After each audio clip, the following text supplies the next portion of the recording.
Well, this video is long overdue.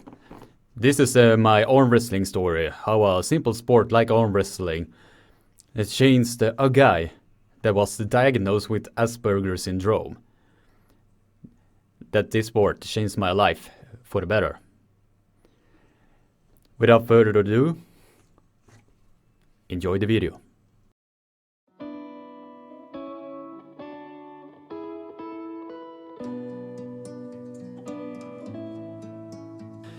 But before we get into the actual video, allow me to drop an info bomb on you. I am diagnosed with Asperger syndrome. For those who don't know what Asperger is, it's a thing which is inside our brains. It affects the way we communicate, how to socialize, how we can understand others' body languages, and it affects everyone to one degree or another. When people hear about those who have Asperger's, autism, whatever, they always want to feel sorry for us and treat us that we have some form of a disability. But I do not see my diagnosis as a disability, although I did it in the first 2-3 months when I found out about it. Now I see it as a gift that has been given to me. For the first 15 years of my life, and I'm not lying to you when I'm saying this, it was hell. It was a living hell for me. I could not talk to people the way that I wanted. I was bullied, harassed. Every day was like going through the thickest, the sultry fog. When the people were talking to me, I could just not understand it at all. I isolated myself, staring in front of a screen, playing video games. And I did that for a large portion of my life. But back to the main story. My actual life was like a rolling coaster. My parents was about 15 minutes in the hospital when I decided, alright, let's enter this world. The other children that was born there was learning from sitting to crawling and then walking. But I was like, I'm gonna walk right now! Just skipping from point A to C, like that. I had a bit difficult making eye contact, and I did not particularly care about what happened all around me. Got interested early on for comics, and I could sit in front of a TV screen for hours and hours and hours. And when I was not watching cartoons, I was running around like a diesel rabbit just that had too many energy drink, what you call. That was literally one of the only times, if not the only time, that I actually sat down. And if I did not watch the cartoons, as I said before, I was running around aimlessly like that. I was very late with the speaking until I was 2 years of old. 2 years of old. When I was 2 years old, when I discovered numbers, my parents could say any number, such as 3,245 plus 2,567, and I figured it out faster than they could figure it out on their own calculator. After a while I developed the whole alphabet and reading words, but I still could not talk. I was really good at some things, but the socializing, it was not on the map. If I did not get as I wanted, I would go nuts with the fist, and that made the other kids afraid of me. The first day of kindergarten, after the day was over, when one of them was taking my mom to the side and literally asked her this: how can you deal with this? And my mom took this as a serious offense, and she was like, what do you mean? Then she told her that I was literally headbutted the aquarium, so it broke. Most likely under frustration that I was not being understood. Been in a quiet and calm environment, and now I was exposed to new children, new environments, and not knowing how to socialize properly. The results was overwhelming, like total chaos. After half a year since that incident, my parents took me to BUP, which is translated Child and Adult Psychiatry, in Umeå to do an investigation to see what was the main cause of of this. Then they could see how was like when I did not have this support at home, and that made my mom very terrified. I could literally put myself on the floor and lick it. I did not know what to do. When it came to numbers and letters, I was way ahead of others. But when it comes to actual socializing, I was way behind. I didn't start talking until I was about 5 years old.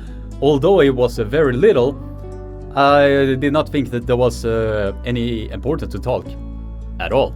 I had an assistant that followed me through my younger school years, and her name was Jeanette Andersson, also known as Heidi Andersson's own mother. An amazing woman who I will dearly hold to my heart. She did a lot for me and got me to evolve in an amazing way. I had my special interests that made me look like a small mini professor. I knew everything from dinosaurs to planets. I had still trouble to communicate with others, so I was mostly with Jeanette. I probably felt a sense of security and serenity when I was around her. Felt that if I had the troubles with something in my head, in my class, I could always go to her. That was like a form of security for me. I also had the trouble eating things like meat, fish, and so on and so on and so on. I ate basically just a few things, and that was, let me see, spaghetti and meat sauce, sausage and macaroni, and so on and so on and so on. That was it. That was literally it. I was very good on sports growing up, and I received a lot of medals, and I felt happy when people saw me and thought I was good. At age 13, I wanted a guitar for Christmas. I have seen my brother play it, my older brother, so I took the interest from him. I could watch a YouTube clip, and after a few re-watches over and over again, then I could play it. Around the same time, the interest in film is awoken, and a video camera was standing on the wish list. Now I combine this to record the cover songs and put them on YouTube. I got a lot of viewers, communicated with others with similar interests, and get positive feedback or criticism, you name it. Then arm wrestling came into the picture, and was around 2006. There I was received and accepted for the way I am. Now the main question is, how does arm wrestling connect to all of this? Well, I'm gonna tell you. I remember it so well. When I came into the arm wrestling, there was an arm wrestling table that I think it was Heidi Andersson and Bob Brown that donated it to my school, and I managed to beat the majority of the kids that was there. Then I met Johannes Andersson back then, who is now one of my closest friends, and he was like, "Hey, why don't you start with arm wrestling?" And I literally look at him like, "Really?" And after he asked that question, I was thinking about it, and then I searched up for Överumans Sports, all the training facilities, and I came in there as the shy boy with Asperger's. And then I tried it, and then I felt hooked. Almost like I was feeling at home. But then I was bullied because I just did arm wrestling. And they told me like, effing flexis. Which was their way of insulting my appearance. And with the weak mentality that I had back then, I became the isolated boy that played video games once more. There was a time when my self-esteem was so low that I began to have thoughts that I did not have the stomach to think about. I saw an anime series called The School Rumble, and where the protagonist had a huge scar on his back after he saved the female main protagonist from that show. I was alone at home that evening, and I pulled up a sharp kitchen knife, pulled up my shirt, and I put the cold blade against my back. And I could feel the sharpness, the cold steel from that knife. And I was ready to cut, until I could not stand it anymore, and I just put the knife down, set myself in a corner and just shot myself off entirely. 1.5 years later, and it was on a Wednesday evening. After I finished school, one of the bullies came up to me and said, "Effing plexus," to me, and my patience nerve burst, and I pushed him against the wall and gave him a real killer glare. And I was really about to give him a punch in the face.